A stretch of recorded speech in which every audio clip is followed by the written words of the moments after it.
তার অধিকারী ও ভাইরা বাবাজিরা, তারা যখন দিনটাকে শুদ্ধ করার জন্য এসেছিল, জাহেলিয়াতকে তুড়ি মেরে উড়িয়ে দেওয়ার জন্য এসেছিল, আল্লাহ নবী সাল্লাল্লাহু তাআলা আলাইহি ওয়াসাল্লাম দুনিয়ার ভিতরে আসার পরেতে জাহেলিয়াতকে তিনি রোধ করতে চেয়েছিলেন। বাবা, সতীদাহ প্রথাকে রোধ করতে চেয়েছিলেন, হারামকে রোধ করতে চেয়েছিলেন। ও ভাইরা বাবাজিরা, মানুষ মানুষের খুন খারাপি, মানুষ মানুষের অত্যাচার থেকে তিনি পরিশুদ্ধ করার জন্য এসেছিল। আল্লাহ নবী যখন এসে বলেছিলেন কুলু লা ইলাহা ইল্লাল্লাহ তুফলিহুন, তখন এক শ্রেণীর মানুষ বলেছিল ওয়া হুয়া মাজনুন, ওয়া হুয়া মাজনুন। আল্লাহ নবীকে বলেছিল ইনি হলো পাগল। কেন পাগল? হারাম থেকে মানুষকে দূরে থাকতে রাখতে চায়, সুদ থেকে দূরে রাখতে চায়, জাহেলিয়াত থেকে দূরে রাখতে চায়, বরং জান্নাতের কথা বলে, জাহান্নামের কথা বলে, সেগুলো তো দুনিয়ার মাঝে দেখা যায় না। ইনি হলো পাগল, ইনি হলো পাগল। অথচ আমার আল্লাহ তাআলা তাদের জবাবে বলেছিলেন ওয়ামা সাহিবুকুম বিমাজনুন। এই মক্কাবাসীরা, মদিনাবাসীরা, তোমরা কাকে পাগল বলছো? কাকে পাগল বলো? আমি আল্লাহ তাআলা বলছি ওয়া আম্মা বিনিমাতি রাব্বিকা ফাহাদ্দিস। হে নবী, মন খারাপ করবেন না, আমি আপনাকে অসংখ্য নিয়ামত দিয়েছি, আপনি গণনা করেও শেষ করতে পারবেন না। এই সুবহানাল্লাহর আওয়াজ এত আসতে কেন? ফরমানিল ঢুকেছে নাকি? একটু চিল্লে বলেন। তাহলে আপনি যদি নামাজের কথা বলতে চান, কেউ বড় কথা বলবে, আপনি সহ্য করুন। আপনি রোজার কথা বলতে যাবেন, কেউ বড় কথা বলবে, আপনি সহ্য করুন। কেন করছেন না? বলছেন না কেন? একা কেন নামাজ পড়ছেন? কেন আপনি বলছেন না? বলা আপনার দায়িত্ব। বললেই আপনাকে বড় কথা বলবে। শোনেন, কেন শুনবেন না? নবী শুনেছেন, আপনি শুনবেন না কেন? ওইভাবে দিন প্রচার করছেন। ও তো মোরা নামাজি। একটা নামাজির থেকে অপর একটা নামাজি যদি তৈরি না হয়, তাহলে ও তো মোরা নামাজি। ও বাপ মরে গেল, ওর বাড়ি থেকে নামাজের পার্টি চাইলে পাওয়া যায় না। বলে এই তোর বাপ এত বড় নামাজি ছিল, তুই নামাজ পড়িস নি? বলছে বাপ পড়েছে, পাটি টাটি পড়ে সব কবরে নিয়ে চলে গেছে, আর পাটি টাটি কিচ্ছু নেই, তো মোরা নামাজি। রাখাল গরু চড়াচ্ছে, রাখাল গরু চড়াচ্ছে, একটা পথিক যেতে যেতে বলছে এই রাখাল, গরু চড়াস মাঠে কটা মোরা আর কটা জ্যান্ত রে? বলে আপনার বাড়ি কোথায়? বলে কেন? বলছে সব ঘাস খাচ্ছে, সব পানি খাচ্ছে, তো মোরা জ্যান্ত বলছেন কেন? বলে না রে, এই জন্যই তুই রাখাল রে, কটা মোরা কটা জ্যান্ত গুনিস নি কোনোদিন। বলে আরে মশাই, তো কোথাকার পাগল বলদি, তো বাড়ি গেছে গরু টরু বেঁধে বলছে মালিক আমি আর রাখালি করবো না। বলে কেন? বলছে আমি গরু চড়াচ্ছিলাম, আর একজন এসে বলছে এই কটা গরু? আমি বলেছি 10টা, তো কটা মোরা আর কটা জ্যান্ত? তা আমি বলছি সব ঘাস খাচ্ছে, সব পানি খাচ্ছে, তো মোরা কই? বলছে আরে ওর মধ্যে মোরাও আছে, জ্যান্ত আছে রে, ওর ভিতরে মোরা আছে, জ্যান্ত আছে। বলে কিভাবে? বলে ওইগুলো হচ্ছে জ্যান্ত, একটার থেকে যারা আর একটা হয় ওগুলো জ্যান্ত, আর একটা থেকে একটাই চলে যায়, ও হচ্ছে মোরা। তা আমরা বর্তমানে যা নামাজ টামাজ পড়ছি, আমরা কাউকে মানুষকে দাওয়াত দিতে পারছি না, কথা ঠিক কিনা বলেন? আর বললে যদি একটু বড় কথা বলে, বলবে ওর ধারে বাড়ে আর যাস না, ওর নামাজ পড়ার জন্য আমি বললাম, ও আমাকে বড় কথা বলেছে। আরে বড় কথা বলেছে তা কি হয়েছে? আপনি আবার গিয়ে বলেন, আপনি আবার গিয়ে বলেন, তাহলে কি হবে? রাসূলুল্লাহ সাল্লাল্লাহু আলাইহি ওয়াসাল্লামের দ্বীন আসলভাবে প্রচার হবে, কথা ঠিক কিনা বলেন? আমরা শুধু এই যে চেঁচিয়ে চলে যাচ্ছি না, কথা ভালো করে বুঝবেন। ইখলাস আমাদের ভিতরে, দোয়া কবুল হওয়ার শর্ত 1 নম্বর ঈমান মা আল ইখলাস, ভালো করে বুঝবেন। আপনারা যারা এসেছেন ইখলাস কতটা, আমরা যারা বলতে বসেছি আমাদের ইখলাস কতটা, ভেরিফিকেশন করতে হবে, ভালো করে ভেরিফিকেশন করেন। কিভাবে? ইখলাস যদি না থাকে তো পরিশ্রম বেকার হবে। বিশ্বনবী মুহাম্মদুর রাসূলুল্লাহ সাল্লাল্লাহু আলাইহি ওয়াসাল্লাম তিনি বলেছেন, ও আমার উম্মাতানিরা শুনে রাখো, জেনে রাখো, এমন একটা মজলিসে তোমরা আসতে চাও না বাবা, এমন একটা মজলিসকে ছেড়ে দোকানে বসে আছো, বাজারে বসে আছো, আড্ডার ভিতরে সময় নষ্ট করো, অথচ শুনতে পাচ্ছ এরা নবীর বর্ণিত ক্ষণস্থায়ী বেহেশতের বাগান। শুধু তাই বা নাকি, সূরাতুল কাহফের তাফসীরে লেখা হয়েছে ভাইরা বাবাজিরা, যেখানে তেলাওয়াতে কোরআন হয়, যেখানে জিকির আজকার হয়, সেখানে আল্লাহর অসংখ্য ফেরেশতারা হাজির হয়ে যায়। সূরাতুল কাহফের ভিতরে তাফসীরে ইমাম জালালউদ্দিন সিউতি রাহমাতুল্লাহ আলাইহি, ও ভাইরা বাবাজিরা, তাফসীরে ইবনে কাসির হাফেজ ইমাদউদ্দিন ইবনে কাসির রাহমাতুল্লাহ আলাইহি বর্ণনা করে বলেছেন, না না না না না না, সূরাতুল কাহফ তেলাওয়াত করছিলেন আল্লাহ নবীর একজন সাহাবী, যার নাম হলো হযরতে উসাইদ বিন হুযায়র রাদিয়াল্লাহু তাআলা আনহু। আল্লাহর নবীর একজন প্রখ্যাত সাহাবী, নাম হলো উসাইদ বিন হুযায়র রাদিয়াল্লাহু তাআলা আনহু। সন্ধ্যার পরে মাগরিবের নামাজ অন্তে তিনি ঘরে বসে সূরাতুল কাহফ তেলাওয়াত করছিলেন, সূরাতুল কাহফ পড়ছিলেন। এমন সময় দেখা গিয়েছিল উঠোনে একটা ঘোড়া বাঁধা ছিল। যখন তিনি সূরাতুল কাহফ তেলাওয়াত করেন, ঘোড়াটা লাফালাফি লাফালাফি লাফালাফি করে, পড়া বন্ধ করে দিয়ে যখন আবার বাইরে আসে, ঘোড়াটা লাফালাফি বন্ধ করে দেয়, ঘোড়াটা লাফালাফি বন্ধ করে দেয়। আল্লাহ নবীর সাহাবী হযরতে উসাইদ বিন হুযায়র আবার তিনি তেলাওয়াতে কোরআন সূরাতুল কাহফ পড়তে শুরু করে, আবার ঘোড়াটা লাফালাফি লাফালাফি করে। ও ভাইরা বাবাজিরা, দু তিনবার হওয়ার পরে হযরতে উসাইদ বিন হুযায়র রাদিয়াল্লাহু তাআলা আনহু বাইরে এসে আকাশের দিকে লক্ষ্য করে তাকালেন, আকাশের দিকে লক্ষ্য করলেন। আকাশের দিকে লক্ষ্য করার ফলে দেখতে পেলেন আমার আল্লাহ তাআলা আসমানের উপরে হযরতে উসাইদ বিন হুযায়রের ঘরের উপরে একটা আজগবি শামিয়ানা টাঙানো রয়েছে, যার কোনো প্যান্ডেলের, যার কোনো খুঁটি নাই, যার কোনো বাঁশকুটো কিছুই নাই, বিনা স্তম্ভে বিনা খুঁটিতে আমার আল্লাহ তাআলা একটা শামিয়ানা টাঙিয়ে দিয়েছে। আমাদের মাথার উপরে শামিয়ানা, আল্লাহর ফেরেশতাদেরকে নিয়ে আল্লাহ একটা শামিয়ানা বানিয়ে দিয়েছেন। উসাইদ বিন হুযায়র আকাশের দিকে তাকিয়ে দেখছেন, একটা শামিয়ানা দেখতে পেয়েছেন। আর এই যে দেখছেন প্যান্ডেলে সব চুনি বাল্ব জ্বলছে, ছোট্ট ছোট্ট আলো, অসংখ্য ছোট্ট ছোট্ট আলো দেখতে পেয়েছেন। আল্লাহর নবীর দরবারে ফজরের নামাজ পড়ে গিয়ে হাজির হয়ে বলছেন, ইয়া রাসূলুল্লাহ, ইয়া হাবিবাল্লাহ, ব্যাপারটা কি তো বুঝতে পারলাম না। কি দেখেছো বাবা? দেখেছি কোরআন পড়া বন্ধ করে আকাশের দিকে তাকিয়ে দেখলাম অসংখ্য তারকার মতো আলো দেখতে পেয়েছি, একটা প্যান্ডেল দেখতে পেয়েছি।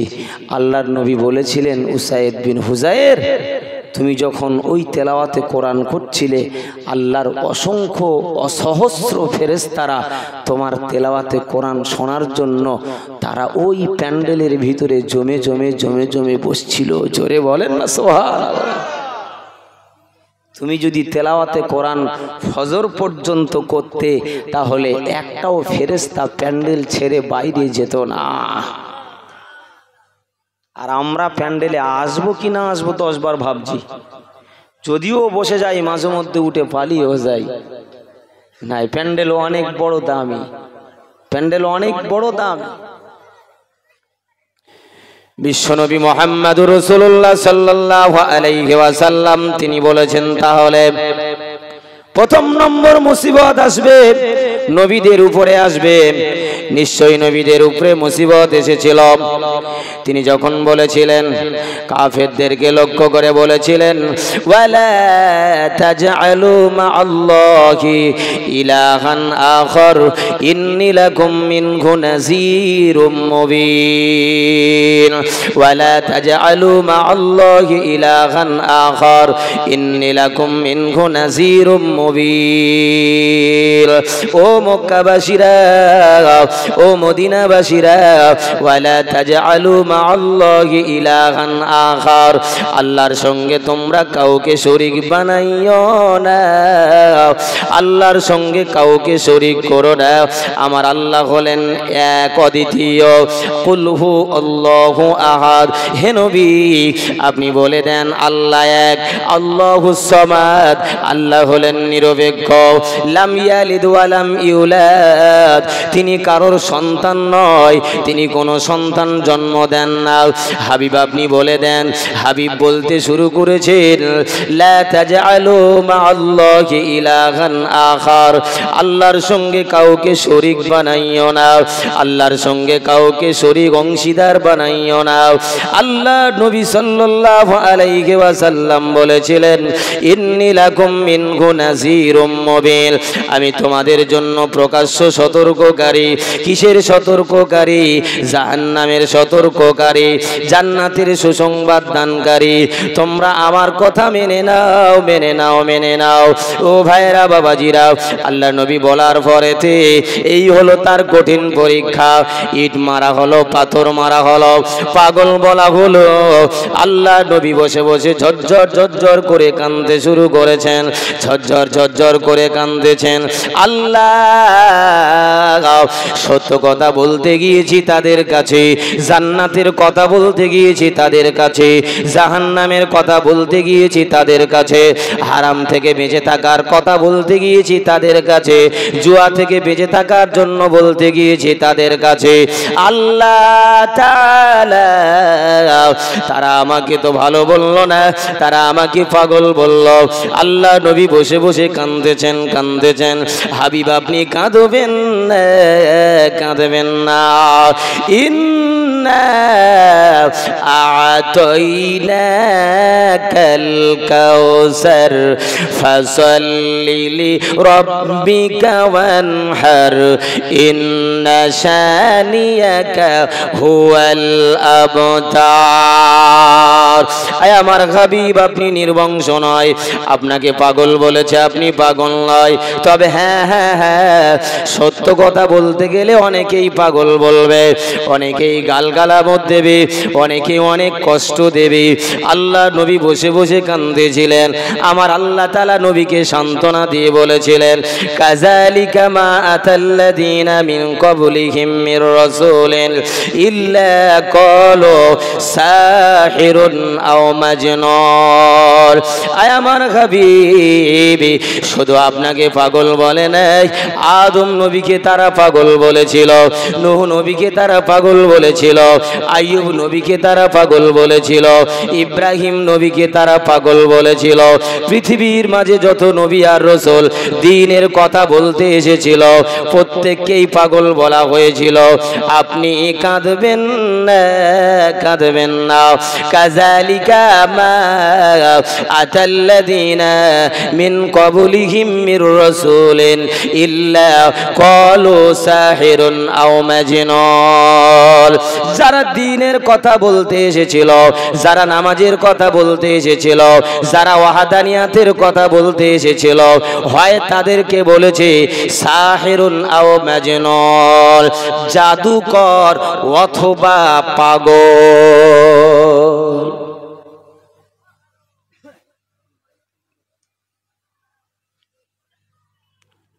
আপনারা শুনেছেন না,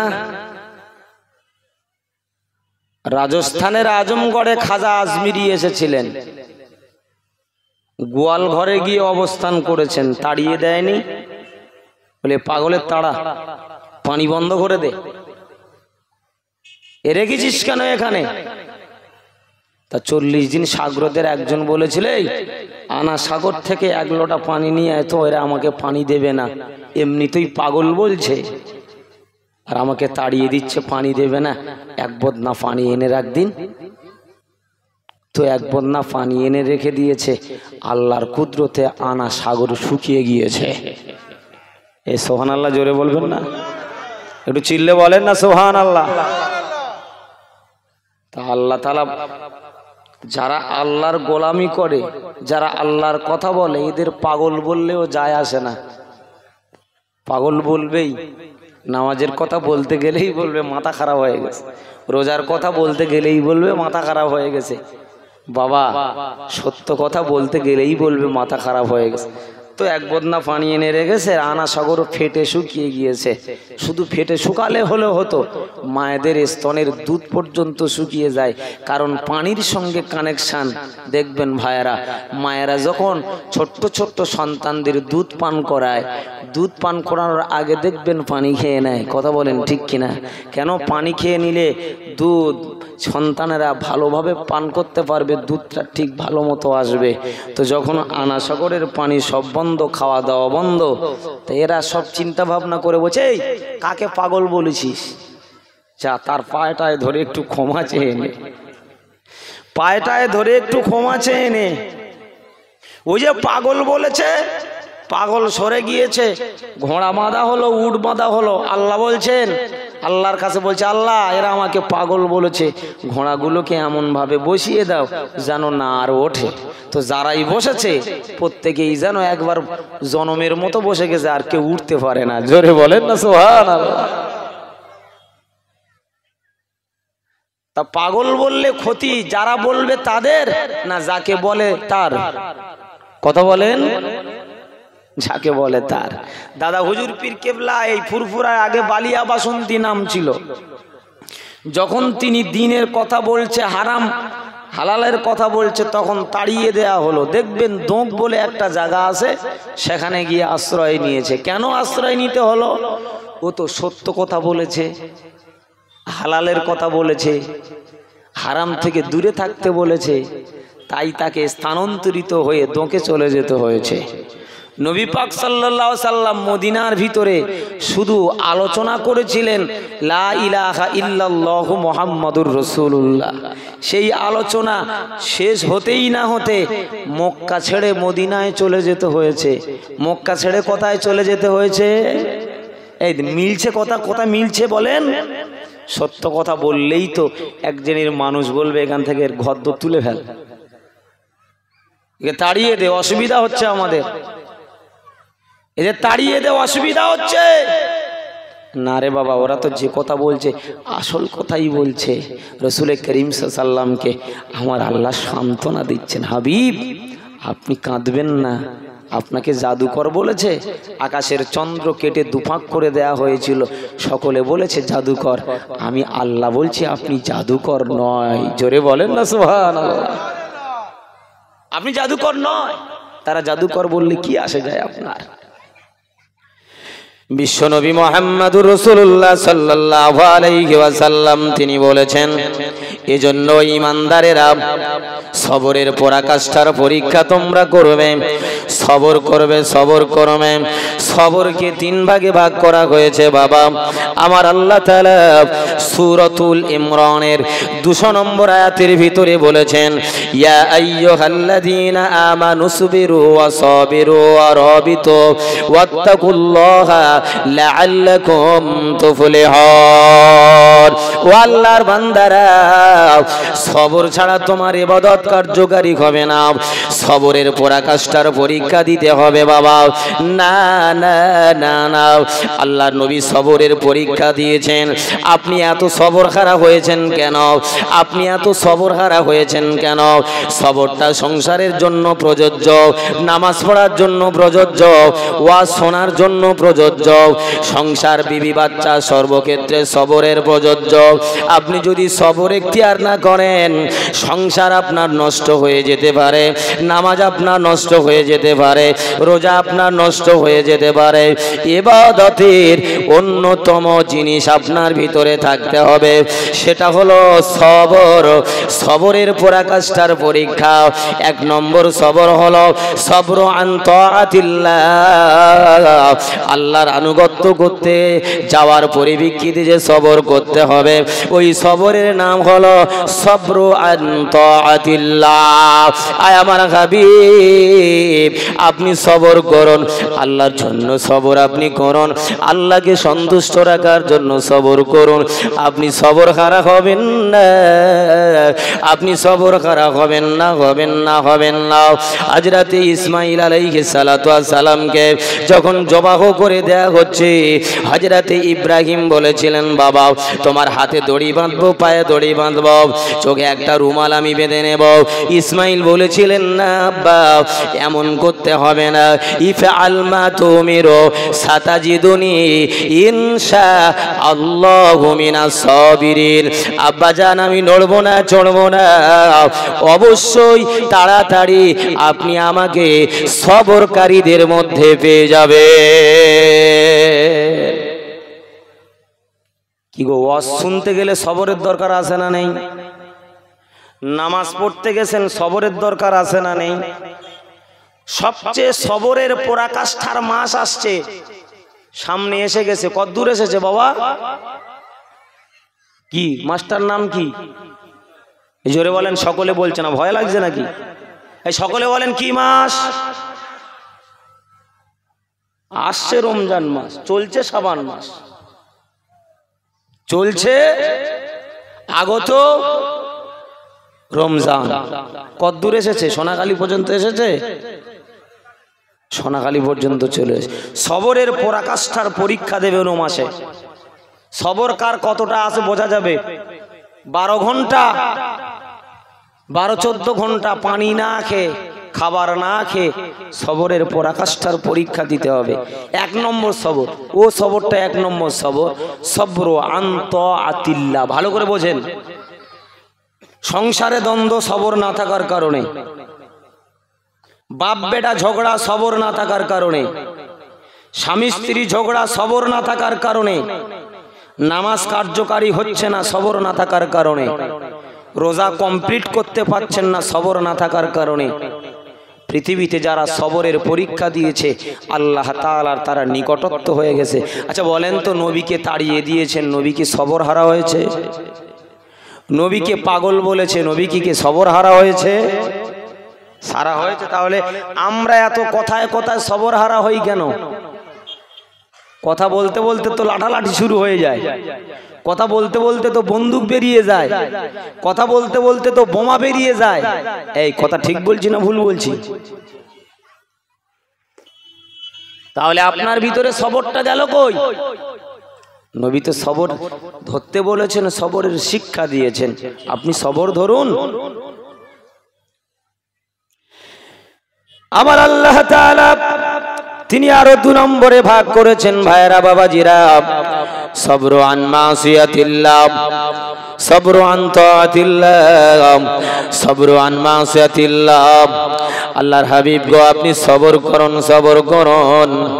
আমি আল্লাহ বলেছি, ইন্নাল্লাহা মা'আস সাবিরিন। আমি আল্লাহ সবরকারীদের ভিতরে বিরাজ করি, আমি আল্লাহ তাআলা সবরকারীদের ভিতরে থাকি। সবর করো ও বান্দারা, সবর করো ও ভাইরা বাবাজিরা। 2 নম্বর সবর হলো সবর আন মাসিয়াতিল্লাহ। আল্লাহর পক্ষ থেকে অনেক পরীক্ষা আসবে, মুমিনের উপরে আসবে, ইমানদারদের উপরে আসবে, নবীদের উপরে আসবে, ওলিদের উপরে আসবে।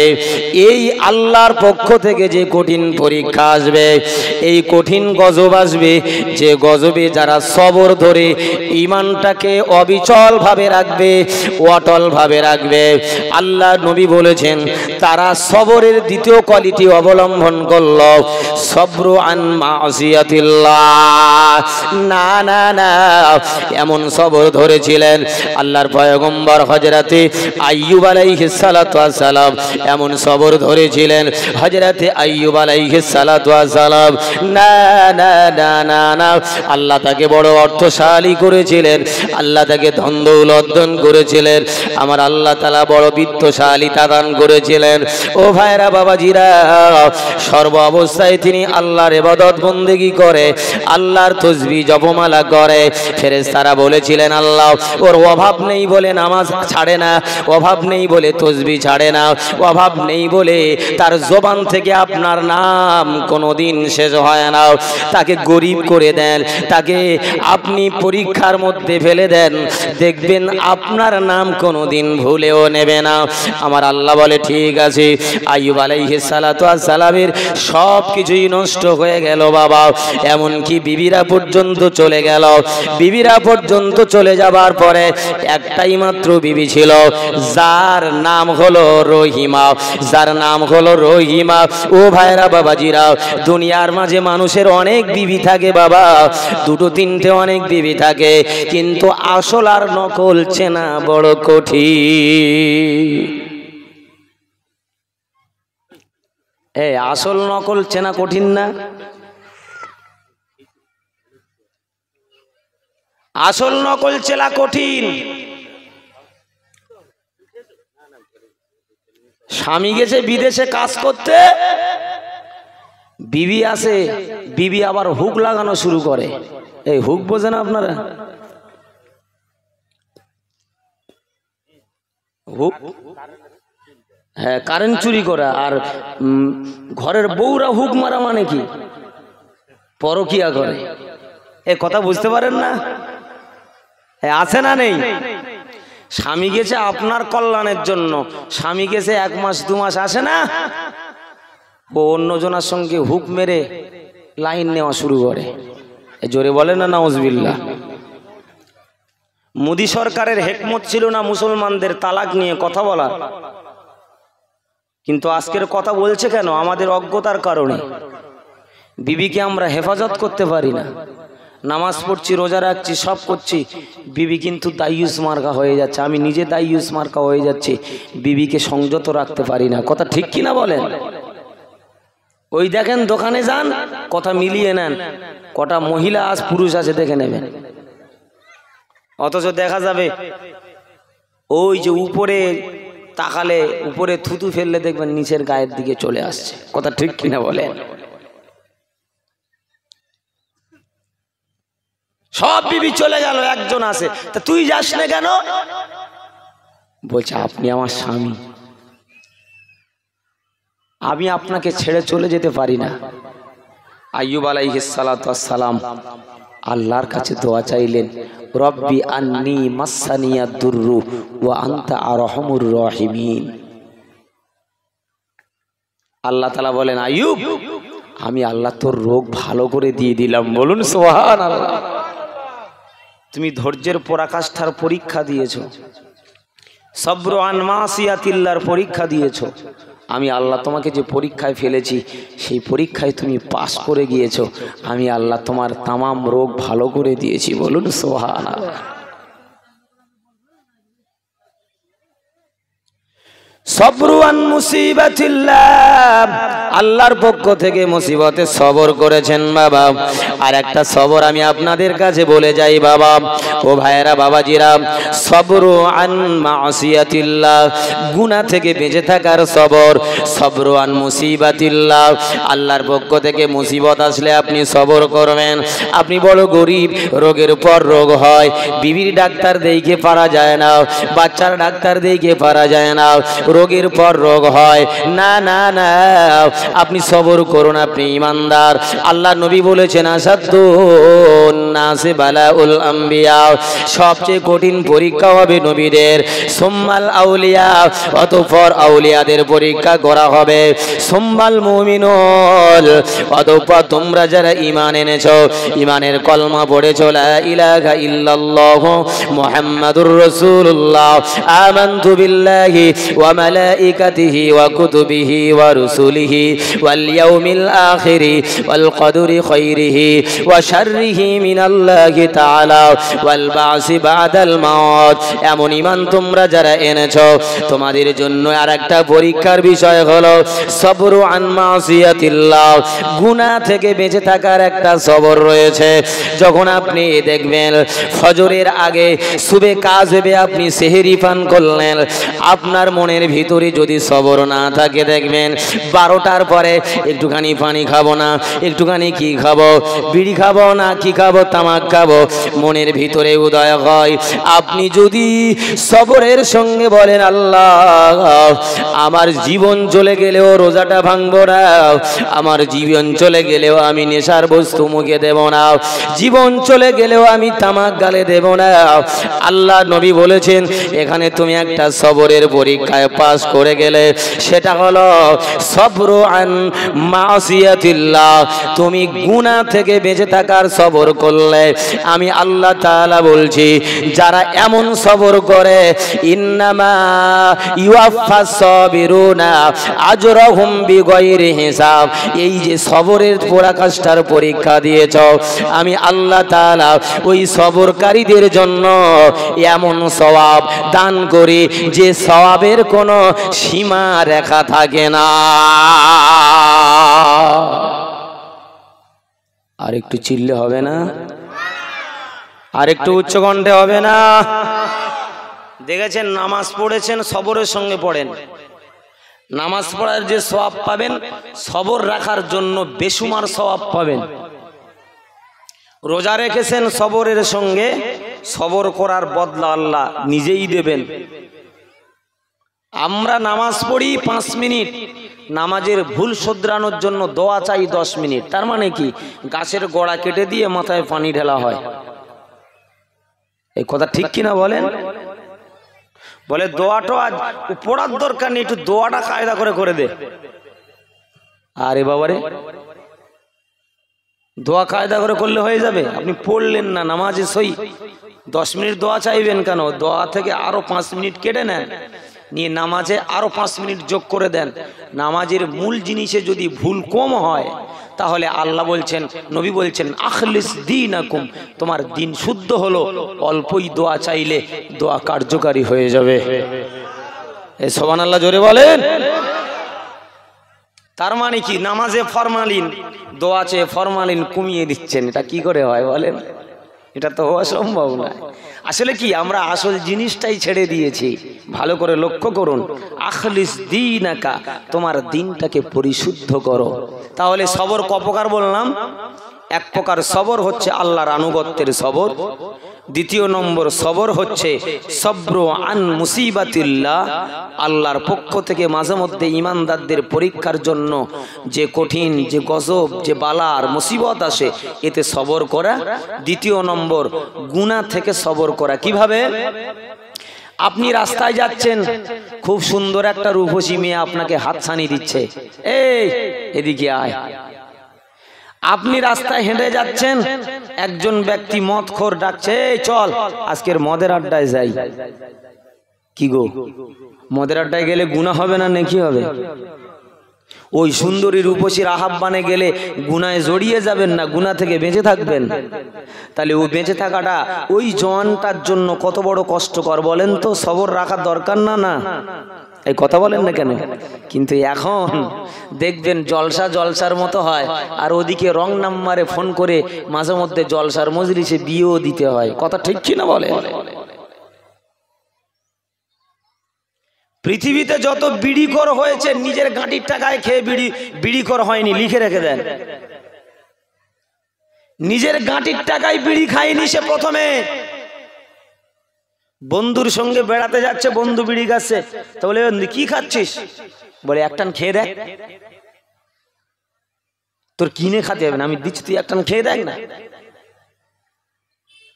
তো প্রথম দিনে একটান মেরেছে, দিদিদিন বলছে বন্ধু ভালো লেগেছে, আর একটান দে। তার একটান দিয়েছে। আর একদিন বলছে বন্ধু আর একটান দে।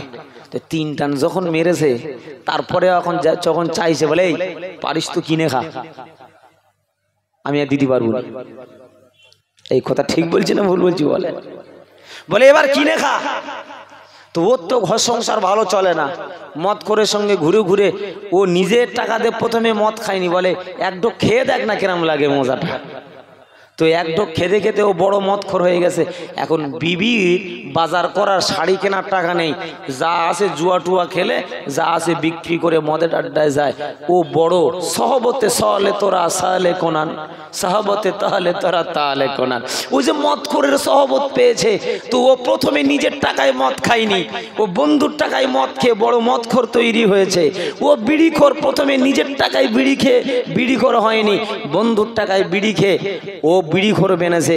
ও যে জুয়াখোর, ও নিজে প্রথমে জুয়া খেলেনি, বন্ধুর সঙ্গের সাথী হয়ে জুয়া খেলে খেলে আজকের বড় জুয়াখোর হয়েছে। কথা ঠিক কিনা বলেন? গাঁটির টাকায় খায়নি, এখন গাঁটির টাকায় খাচ্ছে। টাকা না থাকলেও চুরি করে খাচ্ছে, মানুষের অর্থ সম্পদ চুরি করে খাচ্ছে। ওই যে হাল ধরিয়ে দিয়েছে। আপনি একটা নামাজি সঙ্গী হয়ে যান, একটা রোজাদারের সঙ্গী হয়ে যান, একটা ভালো মানুষের সঙ্গী হয়ে যান, তাহলে আল্লাহ আপনার জীবন, আপনার সবকিছুকেই আল্লাহ পরিবর্তন করে দেবেন। বলুন সুবহানাল্লাহ। বিশ্বনবী মুহাম্মদুর রাসূলুল্লাহ সাল্লাল্লাহু আলাইহি ওয়াসাল্লাম বলেছেন, সবরের ভিতরে কঠিন সবর হচ্ছে সবরু আন মাসিয়াতিল্লাহ, গুনাহ থেকে বেঁচে থাকার সবর। ভাইরা বাবাজিরা, ওই সবর তার একটা দৃষ্টান্ত আমি আপনাদের ভাতি ভিতরে মাঝে দিয়ে যাই। ভাইরা লক্ষ্য করুন, ওই সবর গুনাহ থেকে বেঁচে থাকার সবর, মদ থেকে বেঁচে থাকার সবর, দোকান থেকে দূরে থাকার সবর, না বাজার থেকে দূরে থাকার সবর, অশ্লীল কথা থেকে বেঁচে থাকার নাম সবর। সবর কোন সবর? আল্লাহর পয়গম্বর হযরত ইউসুফ আলাইহিস সালাতু ওয়াস সালামকে ভাইরা কুয়ার ভিতরে ফেলে দিল। বাবা না একটা কারণে ফেলে দিল। বাপ শুধু ইউসুফ নবীকে ভালোবাসে, আমাদের মহব্বত করে না, ভালোবাসে না। ভুলিয়ে ভাইলে আব্বাজানের কাছ থেকে নিয়ে চলে গেল, কুয়ার ভিতরে ফেলে দিল। আমার আল্লাহ তাআলা কুয়াটাকে ওয়াটার প্রুফ করে দিলেন। বাবা জান্নাতি একটা পোশাক ইউসুফ আলাইহিস সালাতু ওয়াস সালাম দাদার সূত্রে তিনি পেয়েছিলেন। ওই জামাটা তিনি জিবরাইলের মারফতে পরে নিয়েছিলেন। কুয়ার পানি এক ফোঁটা তার গায়ে লাগে নাই। বাবা কুয়া থেকে বার করে নিল, একটা কাফেলা এসে বাহির করে নিল, অথচ ওই কুয়ার পানি লবণাক্ত ছিল। ভাইরা বাবাজিরা, যে কাফেলা উট চালনা করে নিয়ে যাচ্ছিল, উট একটা চললে সেখান থেকে লাইন ধরে সব উট চলে। বাবা প্রথম উটটা আমার আল্লাহ তাআলা বলে দিয়েছিলেন, উঠ রে, আমার ইউসুফ নবী কুয়ার ভিতরে পড়ে আছে, তুই অন্য কোনো কুয়ার কাছে যাবি না, তুই চলে যা। ইউসুফ নবী যে কুয়ার ভিতরে পড়ে আছে, ওই কুয়ার পাশে বসে যাও, যাতে করে কাফেলারা ওই কুয়া থেকে পানি তুলে পান করতে গেলে আমি আল্লাহ তাআলা ওই বালতির উপরে জিবরাইলের মারফতে আমি ইউসুফ নবীকে উঠিয়ে দেব।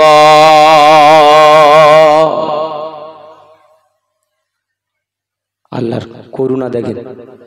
তো ইউট ঘুরতে ঘুরতে সব এসে কুয়ার পাশে বলে, এই কুয়ার পানি তো তেতো, যখন যাই খেয়ে দেখি। তাই একজন বলছে, মালিক খুব পিপাসা লেগেছে, অন্তত দেখে আসি পানি মিঠা কি তেতো, একবার দেখে আসি। তা প্রথমে বালতি দিয়েছে, পানি তুলে খেয়ে দেখছে, অন্য কুয়ার পানির চেয়ে এই কুয়ার পানিটা যেন আরো মিষ্টি হয়ে গেছে। বলুন না সুবহানাল্লাহ। তো বলে, এই কুয়ার পানি? বলে হ্যাঁ। বলে তো বিশ্বাস হয় না যে এই কুয়ার পানিটা, বিশ্বাস করতে পারছি না। তাহলে ওই কুয়ার পানি তুলে আনো। বালতি যখন দিয়েছে, পানি তুলতে তুলতে শেষ বালতি যখন তোলে, তো বালতি এত ভার, টেনে টেনে কোনো রকম উপরে তুলে দেখছে পানি তো নেই, যেন আল্লাহর একজন ফেরেশতা, যাকে আল্লাহ পৃথিবীর অর্ধ সৌন্দর্য দান করেছেন, ইউসুফ আলাইহিস সালাতু ওয়াস সালাম, কুয়ার ভিতর থেকে বালতির সঙ্গে আল্লাহ জমিনের উপরে উঠিয়ে দিয়েছেন। বলুন সুবহানাল্লাহ। ইউসুফ নবীকে দেখে বলে, এই পানি পান করবি কি করে?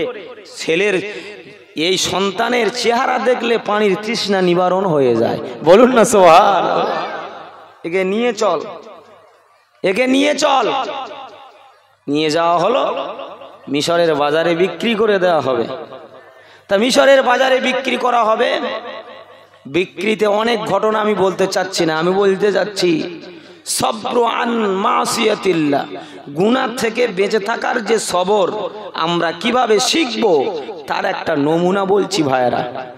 মিশরের বাজারে বিক্রি করে দেয়া হলো, মিশরের বাদশাহ আজিজ কিনে নিয়ে ঘরে গেল, জুলাইখাকে বলছে একে দ্বারায় ঘরের কাজ করাবে না, বরং যত্নে রাখবে, ভালোবাসবে। তো জুলাইখা দেখে প্রথম দিন থেকে দেখে যেন প্রেমের ভিতরে একটা আবদ্ধ গভীর প্রেমের ভিতরে যেন পড়ে গিয়েছে। ইউসুফ সাল্লামের না দেখলে জুলাইখা থাকতে পারে না। বেশ বড় হয়েছে, বেশ বড় হয়েছে। প্রেমের আদান প্রদান করার জন্য প্রস্তাব দেয়, প্রস্তাব দেয়। যে ভালোবাসার প্রস্তাব আগে দেয় সে হলো আশিক, যাকে দেওয়া হয় সে হলো মাসুক। দুনিয়ার মাঝে দেখবেন ছেলে মেয়ে ভালোবাসে, এই কথা বলেন না কেন আপনারা, ভালোবাসে না? বাংলাদেশে একটা ঘটনা চলছে, আপনারা শুনেছেন কিনা জানি না। মোস্তাক, মোস্তাক নাম হলো তার, মোস্তাক আহমেদ। 60 বছর 70 বছর বয়স, 18 বছরের তিশাকে বিয়ে করেছে। তো ভালোবাসার প্রস্তাব একে অপরে দিয়েছে, বিয়ে হয়ে গেছে। তা বিয়ে করা তো কোনো নাজায়েজ কাজ নয়। নবী পাক সাল্লাল্লাহু আলাইহি সাল্লামের বয়স 25, খাদিজার বয়স 40। তাই এই নিয়ে তো অনেক মারামারি কামড়াকামড়ি হয়নি, মানুষ শিক্ষা পেয়েছে। তা তোমরা বিয়ে করেছো, ঠিক করেছো, ইউটিউবে এসে আর তোমরা ভাইরাল হতে চাচ্ছ। নিজেদের ভিতরে তোমরা যে শরীয়তের বাঁধনে কাজ করে যত সব বেশরিয়াতি কাজ করছো, তোমার বউকে ইন্টারনেটে আনছো, কথা বলাচ্ছ, মানুষ তোমার বিবিকে দেখে অনেক রকম মন্তব্য করছে, এটাই তো তোমার জন্য নাজায়েজ। কথা ঠিক কিনা বলেন? বিয়ে করেছো জায়েজ, কাজ তো করছো নাজায়েজ কাজ। তাহলে মানুষ তোমাকে গুলি করে মারবে না তো ছেড়ে দেবে? তোমার ইন্টারনেটে আসতে কে বলেছে? তুমি 18 বছরের যুবতীকে বিয়ে করেছো, করো, শরীয়ত মানা করেনি, আইন মানা করে না। তা তুমি সারা দুনিয়ায় যদি এই শিক্ষা ছড়িয়ে দিতে চাও তাহলে তো তোমার বিপদ আসবে। তা সব সময় ইউসুফ সাল্লামকে প্রেমের প্রস্তাব দেয়, ইউসুফ সাল্লাম মানতে চায় না। ভাইরা লক্ষ্য করুন, রসুল বলেছেন মান ইক্তেদাবে ইউসুফ আলাইহিস সালাতু ওয়াস সালাম, যখন কোনো মহিলা প্রেমের ডাক দেবে, যখন কোনো মদখোর মদের জুয়ায় মদের আড্ডায় ডাকবে, যখন কোনো জুয়াখোর জুয়ার আড্ডায় ডাকবে, যখন কোনো মানুষ অশ্লীল কোনো কথা তোমার কানে পৌঁছে দেবে, তুমি তখন সবর করে চলে আসবে। তাহলে আল্লাহ তাআলার নবী বলছে ওই ব্যক্তি যে সবরটা করলো, সবরু আন মাসিয়াতিল্লাহ, সবরু আন মাসিয়াতিল্লাহ, গুনাহ থেকে বেঁচে থাকার সবর। যদি গুনাহ থেকে বেঁচে থাকতে পারে, মহাশরের মহাময়দানে ইউসুফ সাল্লামের একটা অনুসরণ করলো, এই অনুসরণ করার জন্য আল্লাহ তাআলা কিয়ামতের দিনে তার মাথায় আরশের ছায়া নসিব করে দেবেন। তুই জোরে বলেন না সুবহানাল্লাহ। তাহলে ওর নাম কি? সবর, সবরু আন মাসিয়াতিল্লাহ। আল্লাহ তাআলা নবীকে বলছেন, নবী আপনি সবর করুন, তারা পাগল বললে আসে যায় না। তাহলে আমাদের সবর এখতিয়ার করা লাগবে না, লাগবে না? এই কথা বলেন, লাগবে না, লাগবে না? নামাজে সবর রাখতে হবে কি হবে না? রোজাতে সবর রাখতে হবে কি হবে না? সংসারে সবর রাখতে হবে কি হবে না? সর্ব অবস্থায় আপনি সবরের আমল করবেন, দেখবেন অনেক বিপদ থেকে আল্লাহ আপনাকে বাঁচিয়ে নেবেন। সবর আমাদের রাখতে হবে। আল্লাহ রাব্বুল আলামিন বিশ্বনবী মুহাম্মদুর রাসূলুল্লাহ সাল্লাল্লাহু আলাইহি ওয়াসাল্লামকে বলেছিলেন, হাবিব আপনি সবর হারা হবেন না, আপনি সবর করুন, সবর করুন। কাযালিকা মা আতাল্লাযীনা মিন ক্বাবলিহিম মির রাসূলিন ইল্লা ক্বালু সাহিরুন আও মাজনুন। আয় আমার হাবিব আপনি সবর করুন, সবর করুন, আপনি সবর করুন। আপনি কাঁদবেন না। আমি আপনাকে কৌসার দান করলাম, আমি আপনাকে নিয়ামত দান করলাম। তাদের কাছে লক্ষ্য করে বললাম, ওয়া মা সাহিবুকুম বিমাজনুন। ও মক্কাবাসীরা, মদিনাবাসীরা, তোমরা যাকে পাগল বলো তিনি পাগল নয়, তিনি হলেন সরকারে দো আলম সাইয়্যিদিনা মুহাম্মাদুর রাসূলুল্লাহ সাল্লাল্লাহু আলাইহি ওয়াসাল্লাম। আমি আল্লাহ তাআলা তার দোয়াকে বড় পছন্দ করি, আমি আল্লাহ তাআলা তাকে বড় পছন্দ করি। আমি আল্লাহ তাআলা পৃথিবীর মাঝে সবচেয়ে বড় বন্ধু বানিয়েছি আমার হাবিব দয়ার নবী মুহাম্মাদুর রাসূলুল্লাহ সাল্লাল্লাহু আলাইহি ওয়াসাল্লামকে। হাবিব, তারপরেও আপনি নামাজের কথা বলুন, রোজার কথা বলুন। আল্লাহর হাবিব তিনি বলছিলেন, তিনি ওয়াজের মজলিসে ওয়াজ করতেন। হযরতে আবু হুরায়রা রাদিয়াল্লাহু তাআলা আনহু একদিন তানার ওয়াজের মজলিসে গিয়ে হাজির। যে ওয়াজে জাহান্নামের কথা আমার নবী বলেন, জান্নাতের কথা আমার নবী বলেন। আবু হুরায়রা রাদিয়াল্লাহু তাআলা আনহু বিশ্ব নবীর একজন সাহাবী, যিনি সর্বাধিক হাদিস বর্ণনা করেছেন। ভাইয়েরা, বাবাজিরা, হযরতে আবু হুরায়রা আমার নবীর মজলিসে গিয়ে হাজির হলেন। আল্লাহর নবীর কথা শুনতে শুনতে আবু হুরায়রা দেওয়ানা হয়ে গেলেন। আবু হুরায়রা পাগলে পারা হয়ে গেলেন। আল্লাহর নবীর মুখ থেকে জান্নাতের কথা শুনে, আল্লাহ নবীর মুখ থেকে জাহান্নামের কথা শুনে জাহান্নামের ভয় তার অন্তরে সঞ্চারণ হয়ে গিয়েছে। জান্নাতের আশা তার অন্তরে জমে গিয়েছে। ভাইরা, বাবাজিরা, হযরতে আবু হুরায়রা রাতের বেলা বাড়িতে গিয়েছে। বাবা, আবু হুরায়রার মা ঘাড় ধরে বার করে দিয়ে বলছে, বেটারে, ঘরে তোর জায়গা হবে না, ঘরে তোর স্থান দেওয়া হবে না, যা তুই কোথায় গিয়েছিলিস সেখানে চলে যাও। আবু হুরায়রা ঠান্ডার সমাধি সারা সারা সারা সারা রাত ধরে ঠান্ডার ভিতরে বসে থাকে। বাবা, বাড়িতে জায়গা হলো না, মা শুতে দিল না, ঘুমাতে দিল না, বাড়িতে জায়গা দিল না। আবু হুরায়রা রাতের আধারে পড়ে থাকি। মা বারবার বলে, আবু হুরায়রা, যার কাছে তুমি যাও তার কাছে যাওয়ার জন্য আমি তোমাকে বড় কষ্ট দিই, তুমি তার সহবতটা ছেড়ে দাও। তিনি যে কথা বলে সে কথাকে তুমি মান্য করো না, ছেড়ে দাও। আবু হুরায়রা বলেন, মা, আল্লাহ নবী বলেছেন, লা তুমিনু হাত্তা আকুনা হাব্বা ইলাইহি মিন ওয়ালিদিহি ওয়া ওয়ালাদিহি ওয়ান নাসি আজমাইন। আল্লাহ নবী বলেছেন, মান ক্বালা লা ইলাহা ইল্লাল্লাহ ফাদাখালাল জান্নাহ। এই হাদিসের অপোজিট হাদিস এনেছেন। আল্লাহ নবী বলেছেন, লা তুমিনু হাত্তা আকুনা হাব্বা ইলাইহি মিন ওয়ালিদিহি ওয়া ওয়ালাদিহি ওয়ান নাসি আজমাইন। ভাইরা, হাদিস দুটোর ব্যাখ্যা দুরকম হয়ে গেল।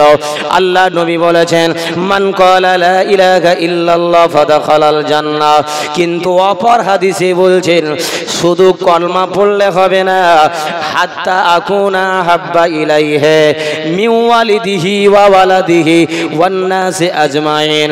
এতটাই ভালোবাসতে হবে নবীকে, কতটা তার মাপকাঠি বর্ণনা করে দিয়ে আল্লাহ নবী বলেছেন, মিন ওয়ালিদিহি ওয়া ওয়ালাদিহি, তোমার মা আর তোমার বাপের চেয়ে ওয়ান নাসি আজমাইন, এবং তামাম পৃথিবীতে যার সঙ্গে তুমি ভালোবাসা স্থাপন করেছো, জমি তুমি ভালোবাসো, জায়গা ভালোবাসো, অর্থ সম্পদ ভালোবাসো, বিবি বাচ্চা ভালোবাসো, টাকা পয়সা ভালোবাসো, ঘর দোর ভালোবাসো, আমি নবী ভালোবাসার মাপকাঠি নির্ণয় করে দিয়ে গেলাম। তোমার জায়গা অপেক্ষা যদি আমার ভালোবাসা না হয় তাহলে আমি বললাম তুমি মোমেন হতে পারলে না। তোমার মা অপেক্ষা যদি আমার ভালোবাসা বেশি না হয় তাহলে তুমি কমপ্লিটলি ইমানদার হতে পারলে না। তোমার অর্থ সম্পদ, এমনকি তোমার জান অপেক্ষা। আল্লাহ নবী শেষে বললেন, ও আমার উম্মাত উম্মাতানিরা, তোমরা কেমন আমাকে ভালোবাসো জানি না। আল্লাহ নবী বলেছেন, দোয়া কবুল হওয়ার দ্বিতীয় নম্বর শর্ত হলো আমার সুন্নত, আমার সুন্নত, আমার সুন্নত। ওই সুন্নত যদি কোনো আলেমের ভিতরে না থাকে, ওই সুন্নত যদি কোনো পীরের ভিতরে না থাকে, ওই সুন্নত কোনো মুফতি সাহেবের ভিতরে যদি না থাকে, ওই সুন্নত যদি কোনো হাজী সাহেবের ভিতরে না থাকে, ওই সুন্নত কোনো বক্তা সাহেবের ভিতরে না থাকে, সারা রাত কেন লিখে রেখে দেন। আমি বলে বলে যাচ্ছি, কিয়ামত পর্যন্ত দোয়া চাইলে ও দোয়া প্যান্ডেলের উপরে পৌঁছাবে না।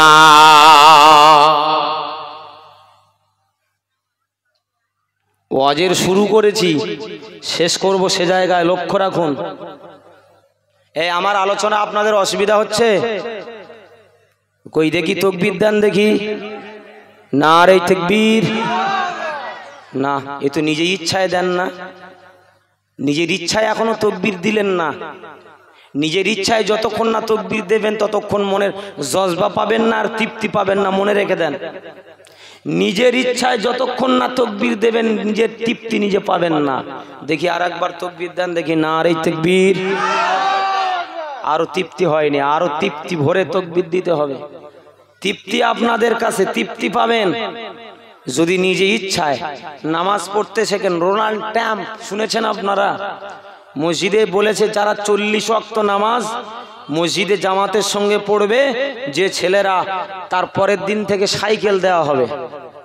তাহলে সাইকেল দেওয়া উদ্দেশ্য না, আসলে নামাজি বানানোর উদ্দেশ্য। এই কথা বলেন না কেন? নামাজি বানানোর উদ্দেশ্য। দেখবেন গাড়ি যখন এক রাস্তায় চলতেই থাকবে দেখবেন আর রাস্তা চিনতে ভুল হবে না। ও তো যখন নামাজ পড়তেই শুরু করেছেন মাঝে মধ্যে যদি দেখবেন পিকআপ ছেড়ে দেবেন গাড়ি এমনিই চলতে থাকবে। কথা ঠিক কিনা বলেন? 40 দিন নামাজ যে ব্যক্তি পড়তেই শুরু করেছেন তাহলে একে ছেড়ে দিলেও ও একা একা নামাজি হয়ে যায়। জোরে বলেন সুবহানাল্লাহ। ভাইরা, এই জন্য একা একই আপনাকে মনের তৃপ্তি হাসিল করার জন্য আপনাকে একা একই যেতে হবে। ভাইরা লক্ষ্য করুন। তাহলে বলছিলাম যে কথা, আপনাকে ঈমানের সঙ্গে ইখলাস থাকতে হবে। দ্বিতীয় নম্বরে আপনাকে নবীর সুন্নতের তাবেদার থাকতে হবে। 3 নম্বরে যেটা খাবেন তো অন্তত দেখে শুনে খাবেন। যা পাবেন তাই খাবেন, বিপদ ডেকে আসবে বাবা। যা পাবেন তাই খাবেন, বিপদ সমস্যা হবে। একটু বেছে খেতে হবে, বেছে খেতে হবে। এজন্য যাদের অর্থ সম্পদ বেশি হয় তারা যাকাত দেয়, যাকাত দেয়। আপনাদের এখানে আমি যাকাত নিতে আসি, এই বাবু বসে আছেন দেখেছেন, বাবুর বাড়িতে আসি, আমার শ্রদ্ধা ভাজন বসে আছেন ওখানে। আপনারা জানেন আমাদের মাদ্রাসার আমি যাকাত নিতে আসি, মাঝে মধ্যে পৌঁছেও দেয়। হ্যাঁ, সম্পদ বেশি থাকলে যাকাত ওটা গরিবের হক, ওটা বাড়িতে রেখে দিলে লাভবান হবেন না, আর ক্ষতির দিকে যাবে। কি গো মুফতি সাহেব, কথা ঠিক কিনা বলেন? ওটা গরিব, ওটা গরিবের মাল, ওটা আপনার নয়। এই জন্য গরিবকে দিতেই হবে আপনাকে। ভাইরা, এই জন্য ওটাই ইখলাস। ওটাকে আপনার দিনটাকে খালেস করা, আপনার ঈমানটা খালেস করা, আপনার অর্থ খালেস করা। আপনার যে অর্থটা আছে যাকাত দিলে ওটা খালেস হয়ে যায়, ওর ভিতরে আর কোনো ফরমালিটি থাকে না, ওটা আপনার জন্য স্বচ্ছ হয়। আরো অর্থ সম্পদ আল্লাহ আরো বেশি বরকত দিয়ে দেয়। বলুন না সুবহানাল্লাহ। আর যদি মনে করেন না যাকাত দিলে গরিব হয়ে যাব, তাহলে এটা আপনার জন্য বড় অকল্যাণ ডেকে আনবে। এ অকল্যাণটা কিসের? দুনিয়াবি অকল্যাণ এবং আখিরাতের অকল্যাণ। নবী বলেছেন, এই জন্য ওই নবীর সুন্নত থাকা একান্ত প্রয়োজন। কেন? মা তেড়ে বার করে দিচ্ছে আবু হুরায়রা, তবু নবীর মজলিসে যাওয়া ছাড়ছেন না। নবী বলছেন, আবু হুরায়রা তোমার মা মানা করছে, তুমি শুনছো না কেন? আবু হুরায়রা বলেছিলেন, ইয়া রাসূলুল্লাহ, আপনি তো বলেছেন মা অপেক্ষায় আপনার ভালোবাসা বেশি থাকবে। মা অপেক্ষায়, শুধু তাই নয়, বাপ অপেক্ষায় আপনার ভালোবাসা বেশি থাকবে, অর্থ অপেক্ষায় আপনার ভালোবাসা বেশি থাকবে। এমনকি আমি আবু হুরায়রা আমার জীবন অপেক্ষায় আপনার ভালোবাসা বেশি থাকবে। তারপরেই তো আপনার সাহাবী হতে পারবো, তারপরেই তো আমি কমপ্লিটলি মুমিন ইমানদার হতে পারবো। জোরে বলেন না সুবহানাল্লাহ। ও ভালোবাসা আর আমাদের ভালোবাসা, এ কতটা তফাৎ দেখেন তো। দেখেন এখানে আরো একটা বলে যাই, শুরুতে বলে দিয়েছি সূরাতুল কাহাফের একটা আয়াত পড়েছি, তার তাফসীরটা আমি এখনই বলছি, ভালো করে শোনেন। যে আমাদের কষ্ট বিফল হয় কেন? সারা রাত ওয়াজ শুনলাম অথচ কষ্ট বিফলে যাচ্ছে কেন? এত ওয়াজ করছি আমরাও কেন ঠিক থাকতে পারছি না? আমাদের লেসান কেন লোভের দিকে বেশি যাচ্ছে? 10,000-এ হয় না, আরও লাগবে 15,000, 15,000-এ হয় না 20,000, 20,000-এ হয় না 50,000 হবে। এই লালসার জিহ্বাটা বেড়ে যাচ্ছে কেন? এটা কি একটু সংযত রাখা যায় না? এই কথা ঠিক কিনা বলেন? এটা কি একটু সংযত করা যায় না? অবশ্যই যায়। যায় না কেন?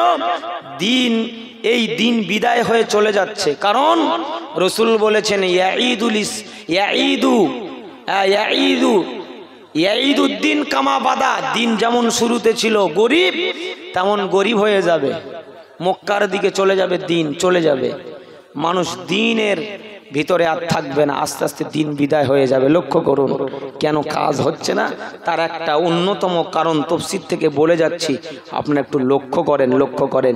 যারা শুনতে এসেছেন তাদের ভিতরে লিল্লাহিয়াত কটা, যারা দোকানে এসেছেন তাদের ভিতরে লিল্লাহিয়াত কতটুকু, যারা বলছেন তাদের ভিতরে লিল্লাহিয়াত কতটুকু, এই তাফসীর থেকে সামান্য একটা কথা বলে যাচ্ছি। বাদশা যুলকারনাইন আপনারা নাম শুনেছেন, যার হায়াত ছিল 1600 বছর হায়াত। জোরে বলেন, এ ক বছর বললাম? 16 গোষ্ঠীর বয়স যোগ করে দেখেন তো 1600 বছর হয় কিনা? কেউ মুছে হবে? 1600 বছর মুখের কথা নয়, 1600 বছর হায়াত পেয়েছিলেন। আর কি পেয়েছিলেন? তামাম পৃথিবীর রাজত্ব পেয়েছিলেন। রাজত্ব গদি বসে হয় না, পীরত্ব গদি বিষয়ে আল্লাহকে পাওয়া যায় না।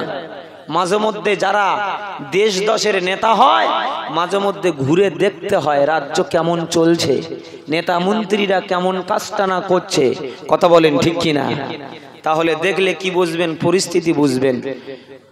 রাজা যতই ভালো হোক, মন্ত্রী যদি খারাপ হয়, রাজ্য ভালো চলবে? এই কথা বলেন, চলবে?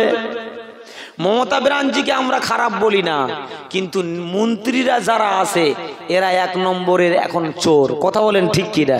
তাহলে চোর যদি মন্ত্রী হয়, তাহলে তো ওই উপর মহলের কোনো সুনাম হবে বলে মনে হয় না। কথা বলেন ঠিক কিনা?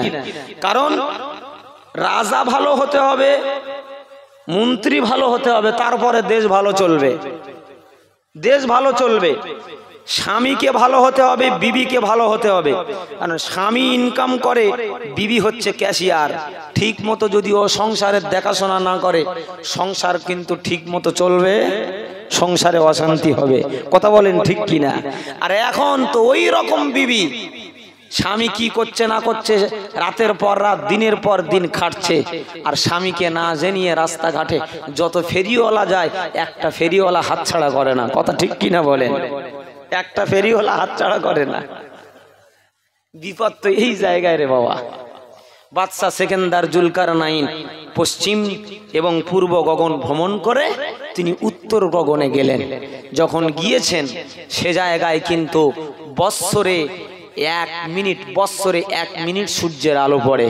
বছরে ক মিনিট বললাম? 1 মিনিট। আচ্ছা, বৎসরে আমরা সূর্যের আলো দিনে ক ঘন্টা পাই? 12 ঘন্টা। তাহলে 1 বছরে ক ঘন্টা পাই? 1 বছরে 365 দিন। তাহলে 365 দিনকে 12 দিয়ে গুণ করলে বোঝা যাবে যে বছরে আমরা সূর্যের আলো ক ঘন্টা পাই। সূর্যের আলোর ভিতরে রয়েছে ভিটামিন ডি। দেখবেন মায়েদের বোনেদের ছোট্ট সন্তান হলে দেখবেন মাঝে মধ্যে রোদে দেবেন, সব সময় ছায়া রাখবেন না। সূর্যের আলোতে আমাদের শরীরের ভিটামিন ডি এর ঘাটতি পূরণ করে। সূর্যের আলোর কানেকশন গাছ সালেকশন তৈরি করে, গাছ খাদ্য তৈরি করে। গাছ যেটা ছেড়ে দেয় সেটা আমরা নিই, আমরা যেটা ছেড়ে দিই গাছ যেটা গ্রহণ করে। সূর্যের আলো না থাকলে গাছ বাঁচতে পারে না। তবে সে জায়গায় বছরে 1 মিনিট সূর্যের আলো যায়। ওই জায়গায় ও কথাটা বলার উদ্দেশ্য হলো, এখানে আমরা আমাদের কথায় কাজ হচ্ছে না, তার কারণটা কি, বিফলে যায় কেন? ফালাম্মা জা যুলকারনাইন ক্বালু ইয়া যাল করনাইন ইন্না ইয়াজুজা ওয়া মাজুজা মুফসিদুনা ফিল আরদি আজআল বাইনাকুম ওয়া বাইনাহুম রাদমা। বাদশা সেকেন্দার জুলকারনাইন যখন গিয়েছেন বাবা, একদল অসহায় মানুষ বাদশাকে ঘিরে ধরে বলছে, বাদশাহ হে জুলকারনাইন, ইন্না ইয়াজুজা ওয়া মাজুজা মুফসিদুনা ফিল আরদি আজআল বাইনাকুম ওয়া বাইনাহুম রাদমা। ও বাদশাহ সেকেন্দার জুলকারনাইন, আপনি আমাদের জন্য একটা প্রাচীর তৈরি করে দেন, তাদের আর আমাদের ভিতরে ওই যে দেখতে পাচ্ছেন ইয়াজুজ মাজুজ, তারা বড় অত্যাচার করে, তারা বড় আমাদেরকে কষ্ট দেয়, তারা আমাদেরকে বড় নিমজ্জিত করে রেখে দেয়, পদদলিত করে। আপনি এক কাজ করুন, একটা প্রাচীর তৈরি করে দিয়ে যান, প্রাচীর তৈরি করে দিয়ে যান। বাদশা সেকেন্দার জুলকারনাইন বলেছিলেন, কাষ্ঠ নয় লোহা জোগাড় করো। লোহা তামা জোগাড় করে আগুন দিয়ে দেয়া হলো। ভাইরা বাবাজিরাও, আগুন দিলে দেখবেন লোহা নরম হয়ে যায়, আগুন দিলে লোহা গলে যায়, গলে যায়, লোহা গলে গেল। সেকেন্দার জুলকারনাইন কি করেছেন, ওই গলিত লোহা দ্বারায়, তাম্র দ্বারায় একটা প্রাচীর নির্মাণ করে দিলেন। সকাল হয়ে গেল, ইয়াজুজ মাজুজের দলেরা প্রাচীর দেখতে পেয়েছেন, কিন্তু প্রাচীর ভেদ করতে পারছেন না। ওই প্রাচীর কিয়ামতের আগ পর্যন্ত থাকবে বাবা, দুনিয়ার মাঝে ইয়াজুজ মাজুজ ততক্ষণ পর্যন্ত আসতে পারবে না। কিন্তু তাফসীরে লেখা হয়েছে, ইয়াজুজ মাজুজের দলেরা প্রতিদিন সকাল নয়, সন্ধ্যা থেকে সকাল পর্যন্ত দেয়ালটাকে ভাঙার চেষ্টা করে, দেয়ালটাকে উড়িয়ে দেওয়ার চেষ্টা করে। তাদের জিহ্বা এত ধার, তাদের জিহ্বা এত কঠিন যে জিহ্বা দ্বারাই চাটতে থাকে, প্রতিদিন সন্ধ্যা থেকে সকাল পর্যন্ত চাটতে থাকে। চাটতে চাটতে চাটতে চাটতে দেয়ালটা, প্রাচীরটা পাতলা হয়ে যায়। এমন সময় আল্লাহর করুণা কি হয়, পূর্ব গগন থেকে সূর্য উদিত হয়ে যায়। ওই সূর্য উদিত হওয়ার সাথে সাথে তারা বলে, আর চাটা যাবে না, আর কাজ করা যাবে না, এখন চলো ফিরে যাই, আবার আগামীকাল সন্ধ্যা থেকে সকাল পর্যন্ত চাঁড়ব। ও ভাইরা বাবাজিরা, তার পরের দিন এসে দেখছে দেয়াল যদি 4 হাত চওড়া ছিল, পরের দিন চেটে চেটে যে পাতলাটা করেছিল, পরের দিন এসে দেখে 4 ফুট যদি চওড়া থাকে, তার পরের দিন এসে দেখে আরো 1 হাত বেশি চওড়া হয়ে গেছে, অর্থাৎ আরো 1 ফুট বেশি চওড়া হয়ে গেছে, 5 ফুট চওড়া হয়ে গিয়েছে। কারণটা কি? চেটে চেটে পাতলা হয়ে গেছে, বলছে আগামী দিন আর চাটতে হবে না, ও ফুঁক মারলি চলে যাবে, আর আমরা ইয়াজুজ মাজুজের দল বেরিয়ে যাব। দুনিয়ার মাঝে ইয়াজুজ মাজুজের খালাতো ভাই বেরিয়েছে, জানেন? ইয়াজুজ মাজুজ যেমন কিচ্ছু বাঁচে না, দুনিয়ার এক শ্রেণীর মানুষও কিচ্ছু বাঁচে না। কথা ঠিক কিনা বলেন? এরা কিন্তু কিয়ামতের দিনেতে ইয়াজুজ মাজুজের দলে চলে যাবে। নবী বলেছেন ইয়াজুজ মাজুজের সংখ্যা হবে 999, আর আমার উম্মতের সংখ্যা হবে 1 জন।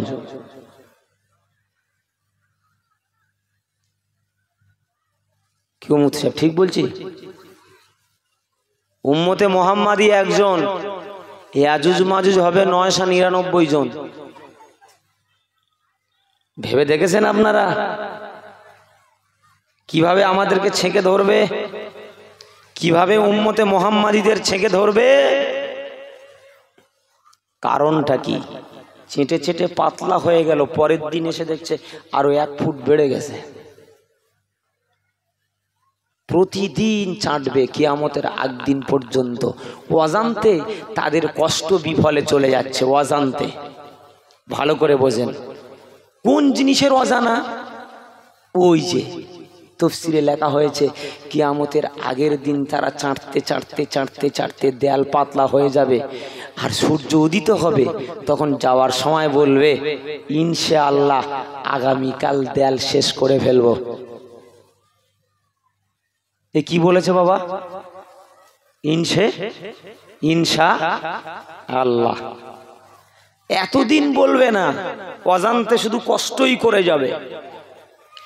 আমরা মানুষ ওয়াজ নসিহত শুনছি, মনে মনে করি জলসায় যাই, ইসালে সওয়াব, বিরাড়ি রান্না হবে, গরু পড়েছে 3-4টে, ভয়সা পড়েছে 3-4টে, কিছু না হলে তো খেয়ে চলে আসবো। কিন্তু আমরা বলি না যে কোরআন শুনবো, হাদিস শুনবো, ইনশাআল্লাহ আগামী দিন থেকে আমল করব। এজন্য ইনশাআল্লাহ না থাকার কারণে আমরা যতটুকু নামাজ পড়ছি, সারা রাত যা ওয়াজ শুনছি, সকালবেলা ফজরের নামাজ কাজা হয়ে যাচ্ছে, ওয়াজ আমাদের কাজে আসছে না, বরং আমাদের অন্তর আরো বেশি গোমরাহার দিকে চলে যাচ্ছে। কথা ঠিক বললাম না ভুল বললাম? কি গো, এটা একটা কারণ হতে পারে কি না? এটা একটা কারণ হতে পারে কিনা? নবী পাক সাল্লাল্লাহু আলাইহি ওয়াসাল্লাম বসে আছেন, ইহুদিরা এসে প্রশ্ন করেছেন, ইয়াসআলুনাকা আন জিলকারনাইন। জিলকারনাইন কে? রুহু কি? সন্তান কখন মায়ের আকৃতি নেয়, কখন বাপের আকৃতি নেয়? নবী বলছেন আগামীকাল বলে দেব। আল্লাহ তাআলা বলছেন, হাবিব আপনি আমাকে সঙ্গে করে নিলেন না? নামাজে আপনাকে সঙ্গে করে নিয়েছি। যেখানে ফরজ আছে সেখানে সুন্নত আছে, যেখানে আশহাদু আল্লা ইলাহা ইল্লাল্লাহ আছে সেখানে আশহাদু আন্না মুহাম্মাদার রাসূলুল্লাহ আছে। যেখানে বলেছি মাইয়ুতি ইল্লাহ সেখানে বলেছি ওয়া মাইয়ুতির রাসূল। তাহলে আপনি বললেন আমি বলে দেব, আমি আল্লাহ আমাকে সঙ্গে করে নিলেন না। বন্ধুকে যখন ভালোবাসে দেখবেন, যখন বন্ধুর নাম না নেওয়া হয়, বন্ধু অনেক সময় দেখবেন রাগ করে। রেগে যখন বন্ধুদের বিচ্ছিন্ন হয়ে যায়, ভালোবাসা মহাব্বত আরো বেশি প্রখর হয়ে যায়। কথা বলেন ঠিক কিনা? নবী পাক সাল্লাল্লাহু আলাইহি সাল্লামের সঙ্গে ওহী বন্ধ ছিল 14 থেকে 15 দিন পর্যন্ত। আল্লাহ তাআলা এটাই শিক্ষা দিয়েছিলেন, হাবিব আপনি আমাকে সঙ্গে করে নেননি, আপনার উম্মতেরা যেন কোনোদিন কোনো কাজের ক্ষেত্রে তারা যেন ইনশাআল্লাহ না ভুলে যায়। আচ্ছা বলেন তো, আগামীকাল মদ খাবো ইনশাআল্লাহ বলা যাবে কেন? আগামীকাল মানুষের চুরি করব ইনশাআল্লাহ হবে না? আগামীকাল নামাজ পড়বো ইনশাআল্লাহ বলা যাবে? হ্যাঁ বলা যাবে নি? আগামীকাল বাজারে যাব, গিয়ে বাজার করব ইনশাআল্লাহ বলা যাবে? যাবে না? যাবে। কিন্তু সব কাজে যদি ইনশাআল্লাহ বলেন এও বিপদ। ওই যে আমরা যখন ছাত্র ছিলাম তখন আমাদের শিক্ষক মহাশয় একটা গল্প করেছিলেন, বলছে বাবা শোনো তোমরা একটা গল্প শুনবে। ওই যে ইয়াজুজ মাজুজের দল, তারা প্রাচীর ভেদ করতে পারবে না, অজান্তে তাদের সারা রাতের কষ্ট বিফলে যায়। একদিন তাদের কষ্ট বিফলে যাবে না, যেদিন তারা ইনশাআল্লাহ বলবে, সেই দিন দেখবেন কিয়ামতের আগের দিন, তার পরের দিন এসে বলবে এই চেটে দরকার নেই, সবাই মিলে ফুঁ দে। সবাই মিলে ফুঁ দেবে, ওই বাদশা জুলকারনাইনের প্রাচীর চূর্ণ বিচ্ছিন্ন হয়ে যাবে। সেদিন একাধারে একেবারে ইয়াজুজ মাজুজের দল তামাম পৃথিবী ভরে যাবে বাবা। সেদিন কিন্তু আর হাতামাতা খুঁজে পাওয়া যাবে না। বলে শোন, একজন গরু কিনতে যাচ্ছে, বাড়িতে আকিকা করবে, একটা গরু কিনতে যাচ্ছে, আকিকা করবে। এই আকিকা গরু ছাড়া হয়? ছাগল দিতে পারেন, গরু ছাড়া হয়? ছাগল দিতে পারেন, ভেড়া দিতে পারেন। আবার অনেকেই বলে ছাগল দিলে পাঁটা ছাগল দিতে হয়, অনেকেই বলে খাসি দিতে হয়, অনেকেই বলে পাঁটি দিলে হয় না। এইসব ফতোয়া কোথায় পায় তা আল্লাহই জানে। অনেকেই বলে গরু দিলেও হবে না। ও বাবা, ফতোয়া আজকাল কম নেই, মানুষ ফতোয়া দেওয়ার জন্য রেডি হয়েছে, শুধু আপনি ফতোয়া নিতে পারলেই হবে। কথা ঠিক কিনা বলেন? হবে না? কে বলেছে আপনার? হবেই, অবশ্যই হবে। গরু দিলে আপনি 7 জনের নাম দিতে পারেন। উত্তম নাম একটা ছেলে সমান 2 মেয়ে, তাহলে একটা নাম দিলেন মানে 2 নামের অংশে আপনি বাদ দিলেন, মানে 3টে ছেলের নাম দিলেন, ধরুন 3 দুগুণে 6টা নাম, মেয়ের নামে একটা দিলেন, 7টা নাম হয়ে গেল। এইভাবে এই ক্যাটাগরিতে আপনি নাম দিতে পারেন, 7টাই নাম আপনি 7টাই দিতে পারেন, এতে কোনো সমস্যা নেই। তা গরু কিনতে যাচ্ছে, তা ইমাম সাহেবের সঙ্গে দেখা হয়েছে। বলছি তুমি কোথায় যাচ্ছ? বলছি ইমাম সাহেব তোমার দাওয়াত দিতে এসেছি, অমুক দিন আকিকা হবে, তা আজকে গরু কিনতে যাচ্ছি। তা গরু কিনতে যাচ্ছ, নিয়ত করেছো? বলে হ্যাঁ। তা ইনশাআল্লাহ বলেছো? বলছে না। ইনশাআল্লাহ কেন বলবো? পকেটে টাকা, নিজের টাকা দিয়ে, নিজের খাটনির টাকা দিয়ে, নিজের পকেটের টাকা দিয়ে গরু কিনবো, আবার ইনশাআল্লাহ? কি জন্য বলতে যাবো ইনশাআল্লাহ? বলছে আপনি বলবেন না? বলে না বলতে যাবো না। পকেটে টাকা, নিজের টাকা, গরু কিনবো আবার ইনশাআল্লাহ কিসের? তা গিয়েছে, বাজারে গিয়েছে, গিয়ে পছন্দ হয়েছে গরু, দেখতে দেখতে দেখতে পছন্দ হয়েছে, 2-4টে দালাল লেগে গেছে। এই গরুর দালাল আপনারা চেনেন না? বাজারে গিয়ে দেখবেন গরুর দালাল কাকে বলে। ও বাবা, গরুর দালাল জুটে গেছে, এদিক ওদিক জোড়াজড়ি করতে করতে পকেট থেকে টাকাটা একটা দালাল তুলে ফেলেছে। তো গরু পছন্দ হয়ে গেছে, পকেটে হাত দিয়ে দেখে আর টাকা নেই, পকেটে হাত দিয়ে দেখে টাকা নেই। মনটা খারাপ করে বাড়ি চলে এসেছে। পরের দিন ফজরের নামাজ পড়েছে, ইমামের সঙ্গে দেখা হয়ে গিয়ে বলছে, ইমাম সাহেব কাজ একটা ঘটে গেছে। বলছে কি কাজ? বলছে ইনশাআল্লাহ বাজারে গিয়েছিলাম, ইনশাআল্লাহ গরু পছন্দ হয়েছিল, ইনশাআল্লাহ কিনবো, ইনশাআল্লাহ পকেটে হাত দিয়ে টাকা নেই ইনশাআল্লাহ। বলে ও সাপ না বললে তো সোজা হয় না, টাকা চুরি হয়ে গেছে, এখন এতবার ইনশাআল্লাহ বলছেন। তো বাজারে যাওয়ার সময় একটু ইনশাআল্লাহ বললে ইনশাআল্লাহর খাতিরে আল্লাহ হয়তো আপনার কাজটা, আপনার নিয়তটা আল্লাহ পূরণ করে দিতে পারতো। কথা ঠিক কিনা বলে? তা আমরা তেমন মুসলমান, ইনশাআল্লাহ ধারে বাড়ে যেতে চাই না, ইনশাআল্লাহ বলতেও চাই না। বলছে বাবা, এই জন্য বাদশা জুলকারনাইন যে প্রাচীর তৈরি করেছিলেন, সেই প্রাচীর কিন্তু কিয়ামতের আগের দিন ওই ইনশাআল্লাহ বলার কারণে আর দেয়াল চওড়া হবে না। আপনি সব শোনেন, ইনশাআল্লাহ পাশে রাখেন, আল্লাহ তাআলা আপনার ইনশাআল্লাহর ফজিলতে আল্লাহ আপনাকে উঁচু তবকা দান করে দিতে পারেন। বলুন সুবহানাল্লাহ। ভাইরা বাবাজির আলোচনা অনেক বেশি। রাসূল করিম সাল্লাল্লাহু আলাইহি ওয়াসাল্লাম তিনি বলেছিলেন, আবু হুরায়রা তুমি আমার দরবারে আসো বাবা, আমার দরবারে জান্নাতের কথা শোনো বাবা, জাহান্নামের কথা শোনো বাবা। মা তোমাকে প্রহার করে ইয়া রাসূলুল্লাহ, ইয়া হাবিবাল্লাহ, মা আমাকে প্রহার করে ইয়া রাসূলুল্লাহ, মা আমাকে ঘাড় ধরে বাহির করে দেয়। সারা সারা রাত আমি অত্যন্ত ঠান্ডার ভিতরে থাকি গো রাসূল, ইয়া রাসূলুল্লাহ, ইয়া হাবিবাল্লাহ, মায়ের প্রতি আমি কোনো অ্যাকশন নিতে পারি না। আমার আল্লাহ বলেছেন, ও সন্তানেরা, ওয়াবিল ওয়ালিদাইনি ইহসানা ওয়াজিল কুরবা ওয়াল ইয়াতামা ওয়াল মাসাকিন ওয়া কুল্লাহুমা কাওলান কারীমা ওয়া লা তাকুল্লাহুমা উফিন ওয়া লা তানহারহুমা ওয়া কুল্লাহুমা কাওলান কারীমা। ইয়া রাসূলুল্লাহ, ইয়া হাবিবাল্লাহ, আমার মায়ের প্রতি আমি অ্যাকশন নিতে পারি না। মা আমাকে প্রত্যেক দিন ঘাড় ধরে বার করে দেয়, আমি আমার মাকে কোনো কিছুই বলি না। আল্লাহ নবী বলেছিলেন, তোমার মায়ের বিরুদ্ধে আমি কোনো কিছুই বলতে পারবো না। আল্লাহ নবীকে বলেছিলেন, ইয়া রাসূলুল্লাহ, ইয়া হাবিবাল্লাহ, আপনি শুধু আমার মায়ের জন্য একটু হাত তুলে দোয়া চান, আপনি শুধু আমার মায়ের জন্য হাত তুলে একটু দোয়া চান। আল্লাহ দরবারে আপনি যেটা চান সেটা আমার আল্লাহ সাথে সাথে দিয়ে দেন। আমার আল্লাহ তাআলা বলেন, ও আমার বান্দারা, আমি আল্লাহ আমার সব ক্ষেত্রে ধৈর্য থাকে, একটা ক্ষেত্রে আমার ধৈর্য থাকে না। কোন ক্ষেত্রে? যখন আমার নবী আমার কাছে কোনো কিছু চায়, তখন আমি আল্লাহ আমার দিতে কোনো রকম ধৈর্য থাকে না।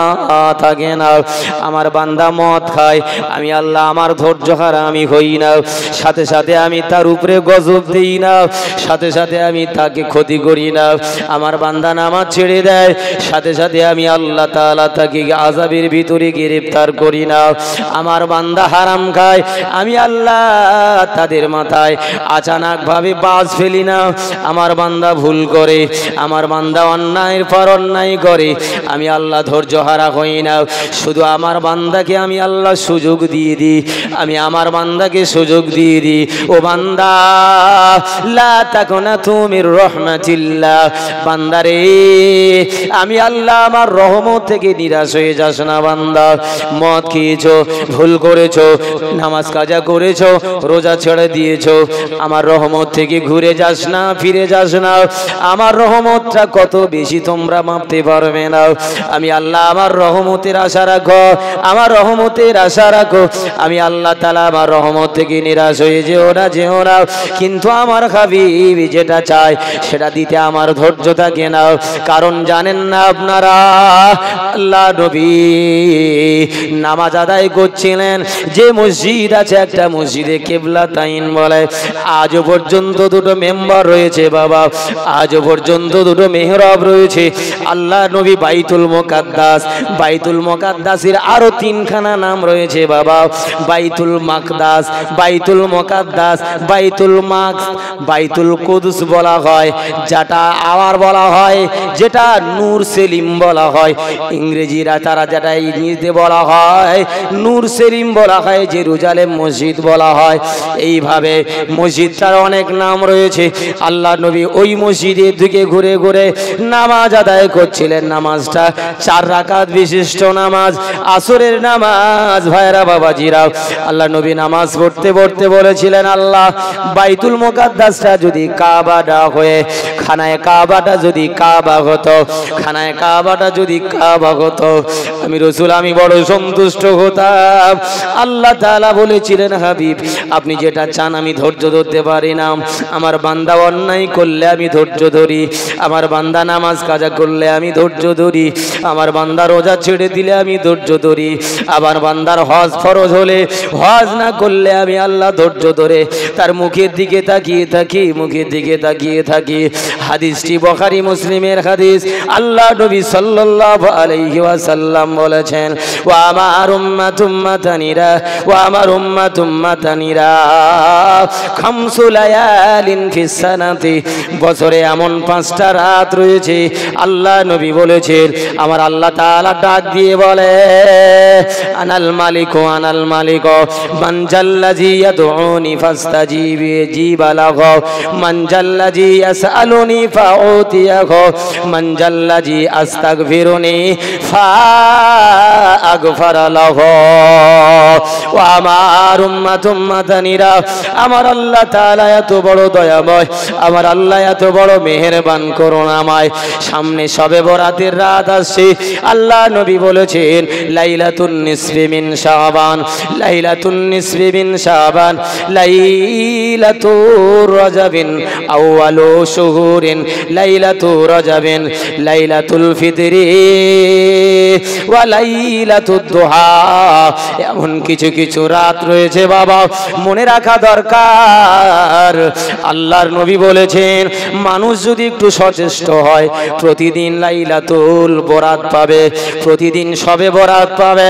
কারণ রাতটাকে 2 ভাগে ভাগ করে নেন বাবা। যেমন আপনার জীবনটাকে আপনি ভাগ করতে পারেন, জীবনটা আপনি ভাগ করতে পারেন। যতক্ষণ আপনার গুনাহ লেখা হবে না ওটা একটা জীবন, যখন থেকে গুনাহ লেখা শুরু হবে তখন থেকে আপনার একটা জীবন শুরু হবে বাবা। এজন্য আল্লাহ নবী বলেছেন, রাতটাকে 2 ভাগে ভাগ করো।